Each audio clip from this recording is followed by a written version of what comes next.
కొత్త సర్పంచ్ ఎన్నికల ఫలితాలు వచ్చాయి తెలంగాణలో. ఫస్ట్ ఫేజ్లో కాంగ్రెస్ మద్దతుదారుల హవా కనిపించింది. రెండో స్థానంలో బీఆర్ఎస్ బలపరిచిన అభ్యర్థులు ఉన్నారు. కాంగ్రెస్ మద్దతుదారులు 2383 సర్పంచ్ స్థానాల్లో విక్టరీ సాధించారు.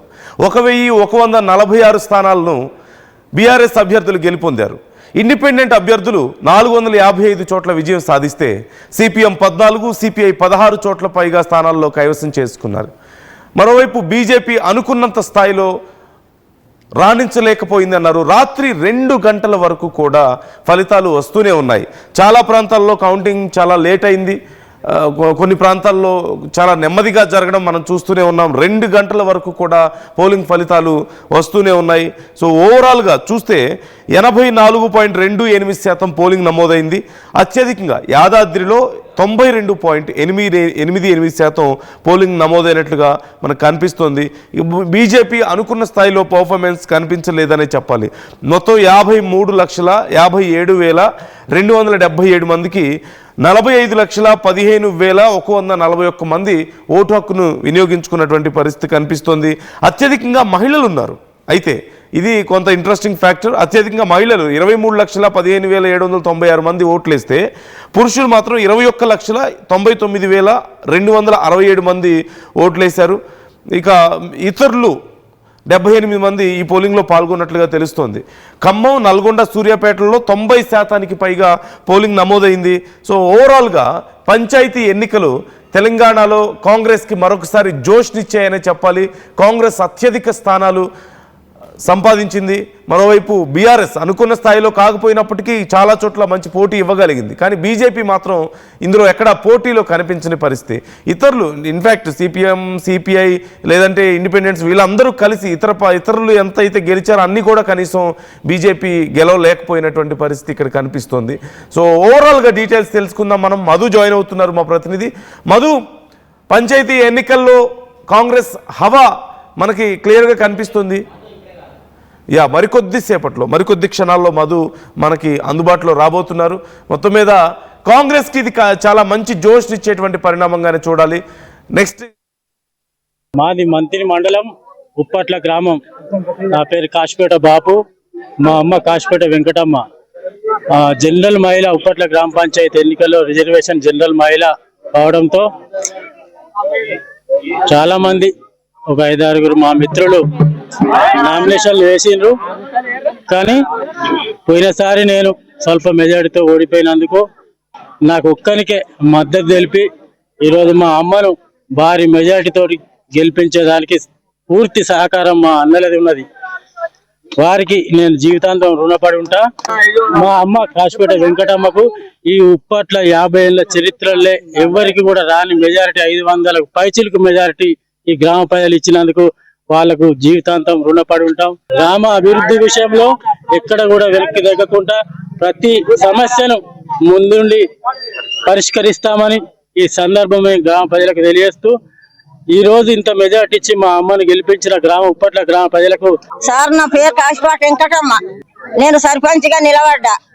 నా వాళ్ళందరూ నన్ను ఎన్నుకొని నన్ను నిలబెట్టింది, గెలిపించాను. సార్, నా పేరు కాశిపేట వెంకటమ్మ. నేను సర్పంచ్ గా నిలబడ్డా. నా వాళ్ళందరూ నన్ను ఎన్నుకొని నన్ను నిలబెట్టింది, గెలిపించాను. సో మనం చూస్తున్నాం చాలా ఇంట్రెస్టింగ్ విషయాలు ఈ ఎన్నికల్లో జరిగాయి. విదేశాల నుంచి వచ్చినటువంటి కొడుకులు తల్లులను గెలిపించడం, అతిపెద్ద వయసు ఉన్నటువంటి మహిళలు ఇప్పుడు మీరు చూశారు, పెద్ద వయసు ఉన్నటువంటి మహిళలు కూడా ఈ ఎన్నికల్లో పోటీ చేయడం, తల్లి కూతుర్ల మధ్యలో కూడా పోటీ జరగడం, అందులో కూతురు విజయం సాధించడం, ఇలా ఎన్నో ఉన్నాయి. ఇక ఏకగ్రీవాలు మనం చూసాం. వేలం పాటలు పాడి మరీ ఏకగ్రీవాలు చేసుకున్నారు.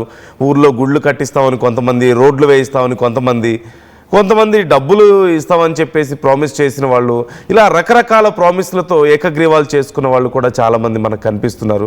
సో ఓవరాల్గా చూసినట్లయితే చాలా ఇంట్రెస్టింగ్ ఫ్యాక్టర్స్. మా ప్రతినిధి ఉదయ్ మనతో జాయిన్ అవుతున్నారు. ఒకసారి ఉదయ్తో మాట్లాడదాం. ఉదయ్, సర్పంచ్ ఎన్నికల్లో కాంగ్రెస్ హవా క్లియర్గా కనిపిస్తుంది మొదటి దశలో. అలాగే చాలా ఇంట్రెస్టింగ్ ఫ్యాక్టర్స్ కూడా మనం చూసాం ఈ ఎన్నికల్లో. సో ఓవరాల్గా అప్డేట్స్ ఎలా ఉన్నాయి? ఈ ఎన్నికల ఫలితాల బూస్ట్ కాంగ్రెస్కి ఎలా ఉపయోగపడబోతోంది? నందు ఎగ్జాక్ట్లీ ఖచ్చితంగా తెలంగాణ ప్రదేశ్ కాంగ్రెస్ కమిటీ ముందు నుంచి చెప్తుంది ఖచ్చితంగా ఈసారి తొలి విడత స్థానిక సంస్థల ఎన్నికల్లో తమ పార్టీ విజయ బావుట ఎగరవేస్తుందని చెప్పింది. అందుకు తగ్గట్టుగా దాదాపుగా అన్ని స్థానాల్లో కూడా కాంగ్రెస్ బలపరిచినటువంటి అభ్యర్థులు ఘన విజయాన్ని సాధించుకున్నారు. కొన్ని చోట్ల చాలా పోటాపోటీ ఫైట్ కూడా నెలకొంది. ప్రధానంగా ఖమ్మం జిల్లాలో చాలా స్పష్టమైనటువంటి ఆధిక్యాన్ని కాంగ్రెస్ ప్రదర్శించిందని చెప్పుకోవాలి. నల్గొండ ఇలా మొదటి నుంచి కూడా చాలా బేస్ ఉన్నటువంటి ప్రాంతాల్లో ఆయా జిల్లాల్లో కాంగ్రెస్ పార్టీ అభ్యర్థులు బలపరిచినటువంటి అభ్యర్థులు ఘన విజయం సాధించారు. స్థానిక సంస్థల ఎన్నికల్లో ఈసారి విచిత్రమైనటువంటి పొత్తులు కూడా కొన్ని చోట్ల ఏర్పడాయి. కొన్ని చోట్ల తెలుగుదేశం పార్టీ ఎన్డీఏ కూటమిలో భాగస్వామ్యం ఉన్నటువంటి తెలుగుదేశం కొన్ని చోట్ల కాంగ్రెస్ తో జరుగుతున్నటువంటి సిచ్యువేషన్. ఖమ్మం జిల్లాలో కూడా తెలుగుదేశం పార్టీ బోని కొట్టినటువంటి సిచ్యువేషన్, కొన్ని చోట్ల స్వతంత్ర అభ్యర్థులు కూడా ఘన విజయం సాధించినటువంటి పరిస్థితులు. సో ఏదేమైనప్పటికీ స్థానిక సంస్థల ఎన్నికలు ప్రతి రాజకీయ పార్టీ కూడా చాలా ప్రామాణికంగా భావిస్తుంటాయి. పార్టీ బేస్ కూడా గ్రామీణ ప్రాంతాలే కాబట్టి సో ఈసారి చాలా పెద్ద ఎత్తున దృష్టి అంటే రేవంత్ సర్కార్ కూడా మొదటి నుంచి బీసీ రిజర్వేషన్ల అంశం కావచ్చు, స్థానిక సంస్థల ఎన్నికలకు ముందే ఇచ్చినటువంటి సన్న బియ్యం, రేషన్ కార్డు చాలా క్రియాశీలమైనటువంటి పాత్ర ఈసారి ఎన్నికల్లో పోషించాలని చెప్పుకోవాలి. అయితే మొత్తం మీద ఫలితాల విషయంలో చూసుకుంటే ఫస్ట్ ఫేజ్ లోనే కాంగ్రెస్ మద్దతుదారులు హవా సాధించారు. రెండో స్థానంలో బీఆర్ఎస్ బలపరిచినటువంటి అభ్యర్థులంతా కూడా విజయం సాధించారు. మొత్తం కాంగ్రెస్ మద్దతుదారులు 2383 సర్పంచ్ స్థానంలో విజయం సాధిస్తే 1146 పంచాయతీలను బీఆర్ఎస్ కైవసం చేసుకుంది. దాదాపు స్వతంత్ర అభ్యర్థులు 455 చోట్ల విజయం సాధించారు. ఇకపోతే కమ్యూనిస్టు పార్టీలు సిపిఎం కు 14, సిపిఐకి 16 చోట్ల విజయం నమోదైనటువంటి సిచ్యువేషన్. సో వామపక్షాలు కూడా ఈసారి కొంత ప్రభావం చూపించే ప్రయత్నం చేస్తాయి. ఖమ్మం జిల్లా కొంత కమ్యూనిస్టు ప్రాబల్యం ఉన్నటువంటి జిల్లా ఖమ్మం, నల్గొండ చాలా ప్రధానంగా వామపక్షాలు కొంత కంచుకోటలుగా ఉన్నాయి గతంలో. సో ఈసారి కొంత వాళ్ళు కూడా ఉనికి చాటుకునే ప్రయత్నం చేశారు. బీజేపీ కూడా కొన్ని ఆశించిన స్థాయిలో విజయాలు నమోదు చేయలేదు, కానీ కొన్ని ప్రాంతాల్లో మాత్రం కొంత ఆధిక్యాన్ని ప్రదర్శించింది. స్థానిక సంస్థల ఎన్నికల్లో అన్ని ప్రధాన రాజకీయ పార్టీలు కూడా తాము సంక్షేమాన్ని చేశాము, తాము అభివృద్ధి చేశామని నినాదంతోనే ముందుకు వెళ్ళాయి. బీఆర్ఎస్ గడిచినటువంటి 10 ఏళ్లలో తామే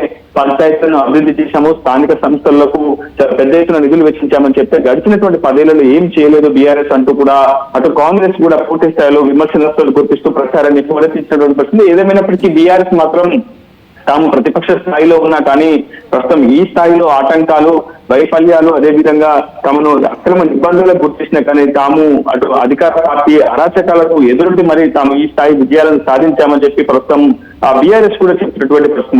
గత కొద్దిసేపు క్రితం మహేష్ కుమార్ గౌడ్ కాంగ్రెస్ తెలంగాణ రాష్ట్ర వ్యవసాయధిగా ఉన్నటువంటి అతను కూడా స్పష్టంగా చెప్పారు, తమ సంక్షేమ పథకాలే తమకు బ్రహ్మాస్త్రాలు, అదే తమను గెలిపించాయి, ఈ స్థాయిలో ఆధిక్యాన్ని ప్రదర్శించడానికి కారణం ఆ సంక్షేమ పథకాలే అంటూ కూడా స్పష్టంగా చెప్పడం జరిగింది. ఏదేమైనప్పటికీ అటు బీజేపీ మాత్రం 200 లోపు స్థానాలకు మాత్రమే పరిమితమైంది. మనం చూస్తున్నాం బీజేపీ రాష్ట్ర అధ్యక్షుడిగా ఎన్ రామచంద్రరావు బాధ్యతలు స్వీకరించిన తర్వాత చాలా పెద్ద ఎత్తున గతంలో ఎన్నడూ లేని విధంగా అన్ని స్థానాల్లో పోటీ చేస్తుంది బీజేపీ అని కూడా చాలా స్పష్టంగా ఆయన చెప్పారు. దాదాపు అన్ని స్థానాల్లో పోటీకి కూడా అభ్యర్థులను బలపరిచింది బీజేపీ, కానీ ఆ స్థాయిలో విజయాలను మాత్రం నమోదు చేసుకోలేకపోయింది. కేవలం 200 స్థానాలకు లోపు మాత్రమే ప్రస్తుతం బీజేపీ నమోదైనటువంటి సిచ్యువేషన్. ఇకపోతే ఏకగ్రీవాలకు సంబంధించి గతంలో ఎన్నడూ లేని విధంగా ఈసారి ఏకగ్రీవాలపైనే ప్రధాన రాజకీయ పార్టీలు అన్ని కూడా ఫోకస్ చేస్తూ వచ్చాయి. ప్రధానంగా కాంగ్రెస్ మాత్రం ఏకగ్రీవాల్లో వార్ వన్ సైడ్ అన్న విధంగా వ్యవహరించిందని చెప్పుకోవాలి. ఎక్కడ కూడా అటు ప్రతిపక్షాలకు విపక్షాలకు స్థానం ఇవ్వకుండా మొత్తం ఏకగ్రీవాలన్నీ కూడా తానే కైవసం చేసుకోవడంలో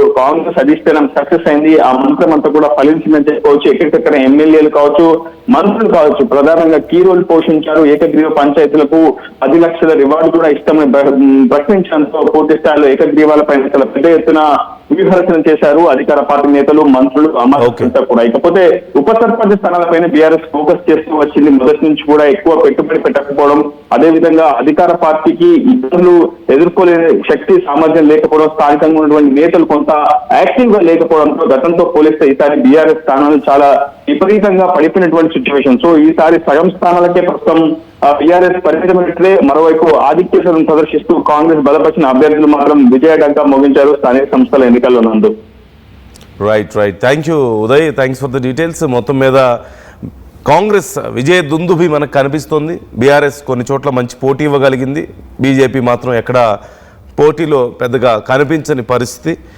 మనకు కనిపిస్తుంది. అక్కడక్కడ సిపిఐ, సిపిఎం కూడా కొన్ని స్థానాలను 10ల సంఖ్యలో స్థానాలను సాధించగలిగిన